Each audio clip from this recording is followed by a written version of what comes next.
Hello, reason to me first. ఈనాటి నుంచి మీ ముఠాతో నాకు ఎటువంటి సంబంధ బాంధవ్యాలు లేవు. మీకు తెలిసిన శశిభూషణ్ నిన్న రాత్రితోనే మరణించాడు.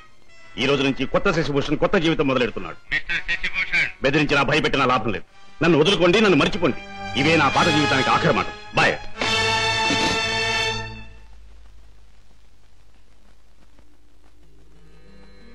రామయ్య. అయ్యగారు, ఆ వెలుగు చూసావా రామయ్య? అది రోజు ఉదయించే సూర్యుడు వెలుగు కాదయ్యా. నా చీకటి బ్రతుకులో మొదటిసారిగా ఉదయించిన సూర్యుడు వెలుగు. ఆ వెలుగులో కొత్త అందాలతో నా కొత్త జీవితం ప్రారంభమవుతుంది. రామయ్య, నాకు సహాయం చేయాలి. ఏమిటయ్యగారు? నాకు ఈ రోజు నీ బట్టల జత ఒకటి కావాలి. అయ్యగారు, ఆశ్చర్యపోకు, నిజంగానే. ఆస్తి అంతస్తు ఏదీ ప్రదర్శించని అతి మామూలు దుస్తులు కావాలి. నా సంపాదనతో కొన్నది ఏదీ నా దగ్గర ఉండకూడదని నా కొడుకు చెప్పాడు. అందుకే నీ దుస్తులు నాకు అవి ధరించి అతి సామాన్యమైన మనిషిగా నా కొడుకు దగ్గర పెడతాను. అలాగే అయ్యగారు.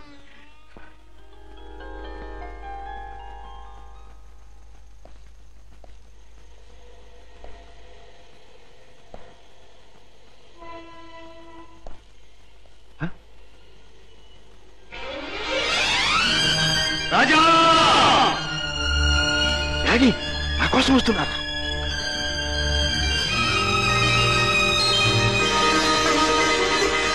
డాడీ! రాజా!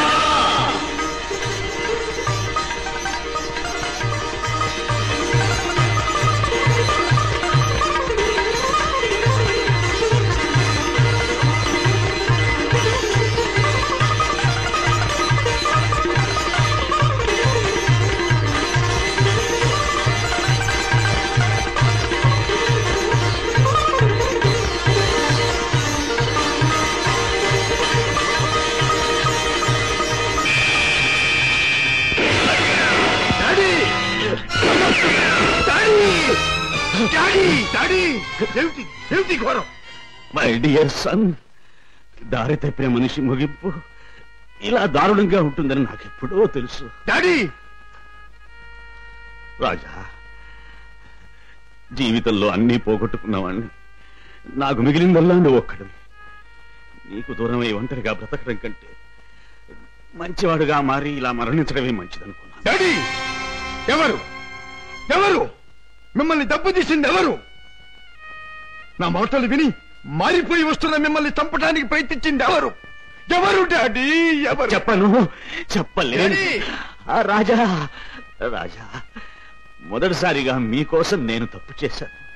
ఆ తరువాత మిమ్మల్ని చంపుతామని బెదిరించి నా చేత వాళ్ళు తప్పులు చేయించారు. మీకోసం, మీ మంచి కోసం అడ్డదారి నడిచిన నేను అన్నీ మర్చిపోవాలని తాగుడికి దగ్గరయ్యాను, బిడ్డలకు దూరం అయ్యాను. ఇప్పుడు ఇలా వెళ్ళిపోతున్నాను. అలా అనకండి డాడీ. అన్యాయంగా మిమ్మల్ని అంతం చేయడానికి ప్రయత్నించిన ఆ మనుషులెవరు? వాళ్ళంతా నేను చూస్తాను. చెప్పండి daddy. No no, I won't tell you. I won't tell you. Daddy! Raja, సుఖంగా బ్రతకవలసిన నువ్వు ఆ రాక్షసుల జోలికి పోయి ప్రమాదం తెచ్చుకోవడం నేను సహించలేను. రాజా, డాడీ! రాజా, నిండు మనసుతో ప్రేమించే కన్న కొడుకు చేతిలో కన్ను మూయటం కంటే నాకు వేరే అదృష్టం ఏం కావాలి? డాడీ! ఏం కావాలి? Daddy! Good bye my son. Daddy!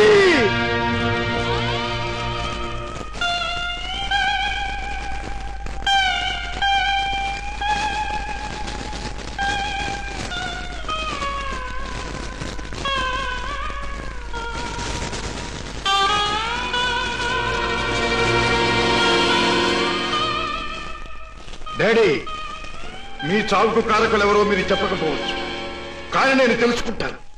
కన్న కొడుకుగా నా తండ్రిని తప్పిన వాళ్ళ అంతం చూడటం నా కర్తవ్యం. ఆ నా కర్తవ్యం నెరవేరుస్తానని మీ చిట్టి మీద ప్రమాణం చేస్తున్నా. మిస్టర్ రాజా, మీ నాన్నగారి వీలునామాలో స్థిర చిరాస్తులన్నీ అనాథ శరణాలయాలకి, వికలాంగుల శరణాలయాలకి అందజేయాలని రాశారు. నాకు రాసిన లెటర్లో కూడా కావాలనే తాను ఇలా చేస్తున్నానని, దీనివల్ల తనకు ఆత్మశాంతి, తన బిడ్డలకు మనశ్శాంతి కలుగుతుందని కూడా రాశారు. ఎంత పెద్ద మనసు అయ్యగారిది. లక్షలు సంపాదించి సొరచేపల్లా బలిసిన ఏ ఒక్క నా కొడుక్కి రూపాయి దానం చేయటానికి మనసు ఒప్పదు. నిజంగా అయ్యగారిది సముద్రం అంత విశాలమైన మనసు. మిస్టర్ రాజా, ఈ డాక్యుమెంట్స్ అవి కాపీ ఒకటి మీ దగ్గర ఉంచండి. నేను వెళ్ళొస్తా. అన్నయ్య, ఇంత మంచి మనసున్న డాడీని భగవంతుడు ఎందుకన్నయ్య మన్నించి దూరం చేశాడు? లేదమ్మా, భగవంతుడు కాదమ్మా, పగబట్టిన కిరాతకులు ఎవరో మన డాడీని చంపారు. వాళ్ళంతా చూస్తాను. రాజాబాబు, పొన్నునాటి సముద్రం లాగా ఆవేశంతో పొంగపాక. చూడు, పెద్దయ్య గారు ఏటన్నారన్నావు? ఆ పాపి స్నాయాల జోలికి పోకుండా నీ మానాన్ని నిన్ను ఉండమన్నారు కదా. ఆడి చెప్పినట్టు ఆడి జోలికి వెళ్లకుండా ఇళ్లలో గాజు పెట్టెల్లో పెంచే పెంపుడు చేపలాగా హాయిగా ఉండు. ఎవరు నన్ను ఆపలేరు. నా గుండెలో మంటే చల్లార్చలేరు. ఆ నీచుల్ని అంతం చేయకపోతే ముందు ముందు కొన్ని కుటుంబాలు సర్వనాశనం కావచ్చు. చెడు నుండి మంచికి మారే అవకాశాలు కొంతమంది పోగొట్టుకోవచ్చు. వాళ్ళెవరో తెలుసుకోవడం ఎలాగ బాబు? ఈ రాత్రికే మా ఇంటికి వెళ్తాను. మా నాన్నగారికి అది పరిశీలిస్తే ఆ హంతకుల విషయం కొంతైనా నాకు తెలియవచ్చు.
మిస్టర్ రాజా, ఇతనికి ఏం ప్రమాదం లేదు.